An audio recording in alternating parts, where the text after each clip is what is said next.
sejahtera untuk kita semua.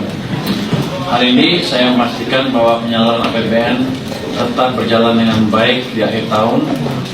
Anggaran dimulai dengan mengunjungi Direktorat KCTP, KPPN Jakarta 1 dan KPPN Jakarta 2 untuk memastikan bahwa operasi atau layanan pada KPPN tetap berjalan dengan standar sebagaimana mestinya. Saya memanfaatkan kesempatan kunjungan untuk berdialog dengan satuan kerja yang dilayani untuk mendapatkan gambaran apakah proses pencairan anggaran pada akhir tahun berjalan lancar. Momen akhir tahun ini krusial, terutama untuk wilayah kerja DKI Jakarta karena menangani 70% dari alokasi belanja pemerintah pusat terhadap APBN.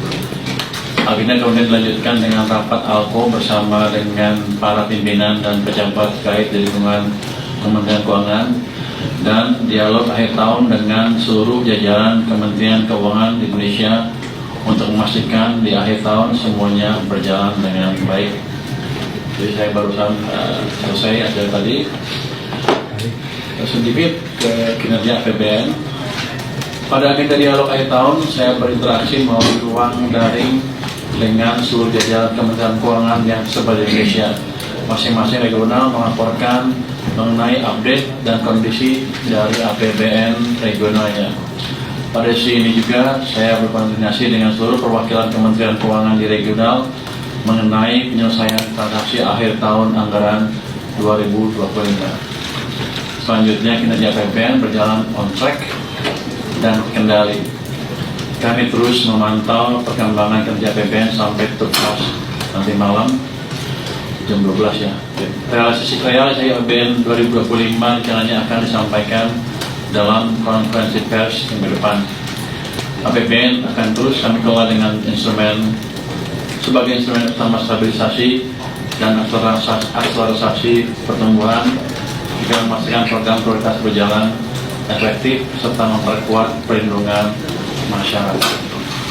Itu mungkin pernyataan pendek dari saya. Kalau ada pertanyaan silakan. Boleh review dulu berarti Pak ekonomi 2025 yang Bapak lihat kayak gimana gitu sekarang, terus mungkin proyeksi untuk tahun depan. 2025 ekonomi di awal tahun sampai mungkin bulan 9 melambat dengan amat signifikan. Tapi dengan perubahan kebijakan dari kami yang kemudian dibantu oleh Bank Sentral hari ini, ekonomi kita berhasil recover dengan cukup baik, terutama di triwulan keempat. Ada dampak kebijakan injeksi uang yang kita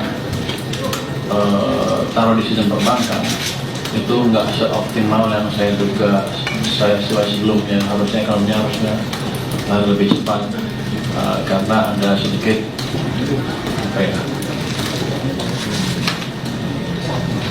ketidaksinkronan kebijakan antara kami dengan Bank Sentral yang sekarang terdiversikan. Jadi 1 bulan terakhir sudah amat baik.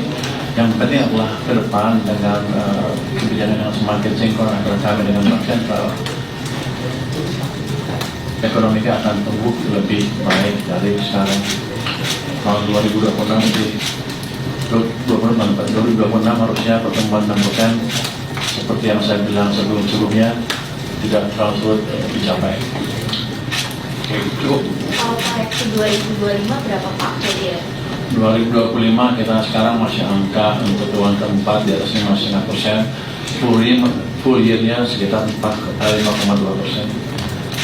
Pak, kalau untuk tahun depan tadi Bapak bilang tumbuh 6% itu upaya apa sih Pak yang mau dilakukan Bapak? Upayanya yang pertama fiskal diperhitungkan dengan cepat di awal tahun dan mulai jalan tuh. Terus kami sinkroni kebijakan moneter lebih baik dengan moneter yang bukannya intervensi. Kita komunikasi lebih baik dengan Pak Gubernur dari Bank Sentral. Kemudian seperti Anda lihat kan, kita tahun lagi mulai sidangkan waktu baru 1 kali kan. Tapi saya di situ sudah bisa ngeliat deh kira-kira program yang dihadapi bisa apa sih. Nanti ke depan akan semakin sering tuh sidangnya seminggu sekali kan, mulai minggu depan. Harusnya itu akan pelan-pelan kita hilangkan hal-hal yang menghambat bisnis para pelaku usaha di sini. Tapi rupanya asing juga melihat tuh kebijakan itu, mereka melihat dan kelihatan semakin optimis. sudah banyak akan mengadukan dari luar negeri, Singapura dan negara-negara lain yang pengusahanya punya investasi di sini.